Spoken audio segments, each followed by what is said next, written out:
আসসালামু আলাইকুম। কেমন আছেন আপনারা সবাই? আশা করি আল্লাহর রহমতে ভালো আছেন। আসলে আমাদের প্রতিটা সময় উপভোগ করা দরকার। আল্লাহর রহমত চারদিকে ছড়িয়ে আছে। আপনি যেখানেই যাবেন সেখানেই শুধু আল্লাহ তাআলার রহমত দেখতে পাবেন। তাই প্রকৃতির সান্নিধ্যে আমাদের আসা দরকার। সেই উদ্দেশ্যকে সামনে রেখে মূলত গজারিয়া ফেরিঘাটে গিয়েছি আমরা ৩ বন্ধু। ওখানে পরিবেশটা মূলত উপভোগ করার চেষ্টা করছি। এত সুন্দর একটা পরিবেশ, আপনি দেখে বিস্মিত হবেন। এতটা সুন্দর চারিদিকে দেখেন, পরিবেশটা কত সুন্দর। আপনার মনের দুঃখ কষ্ট ভুলে যাবেন যদি এরকম একটা পরিবেশ আপনি পেয়ে থাকেন। এই পাশের ভিউটা দেখেছেন, ওই পারটা মূলত চর কিশোরগঞ্জ। ওখানে পরিবেশটা তো আরো সুন্দর।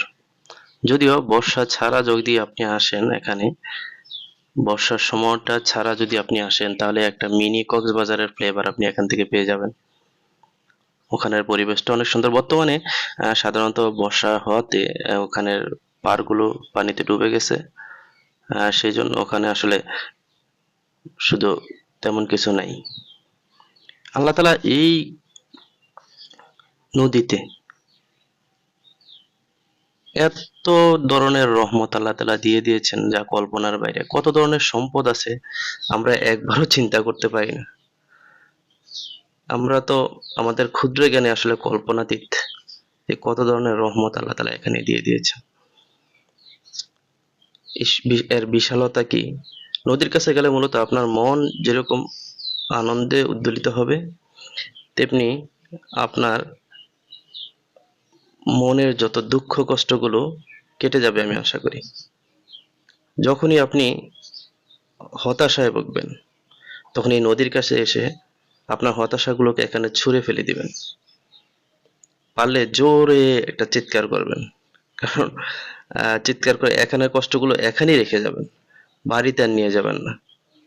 এতে করে আপনার মনেরও প্রশান্তি হবে এবং আপনি মানসিকভাবে একটু চাঙ্গা হবেন।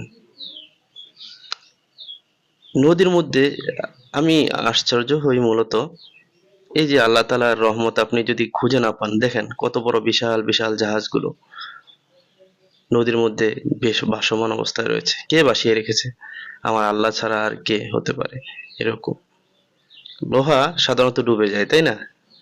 কিন্তু এই যে দেখেন এত বিশাল বিশাল লোহার তৈরি জাহাজগুলো কত সুন্দর বেশি রয়েছে। এটা আল্লাহ তাআলার রহমত। হ্যাঁ, আপনি বলতে পারেন যে এটার ভিতরে ফাঁপা আছে অনেক সুন্দর করে তৈরি করা, তাই না? এরকম ফাঁপা থাকা অবস্থায় অনেক জাহাজ লঞ্চ ডুবে যায়। তো যখনই সময় পাবেন আমার আমার মনে হয় এরকম প্রকৃতির সান্নিধ্যে আমাদের আসা দরকার। এতে করে এই পৃথিবীর জুট ঝামেলা ফিতনা ফাসাদ থেকে আপনি মুক্ত থাকতে পারবেন। সর্বোপরি আপনার সময়টা ভালো কাটবে। ফ্যামিলির সাথে আসবেন, এসে সময় কাটাবেন এখানে।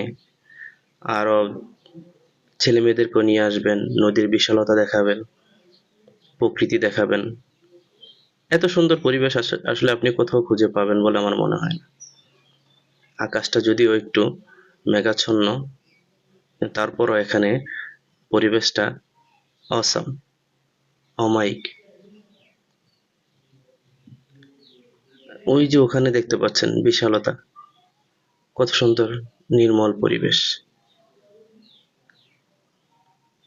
এখন বর্ষার সময় যেহেতু নদীতে স্রোত কম এবং ঢেউও কম, কিন্তু সাধারণত বর্ষা ছাড়া অন্য সময়টাতে যখন আসবেন অবশ্যই একটু সাবধানতা অবলম্বন করবেন, কারণ যখন ওই পার থেকে আসবেন আপনি, তখন বিশেষ করে রাতের সময়টাতে একটা ভয়ঙ্কর রূপ ধারণ করে।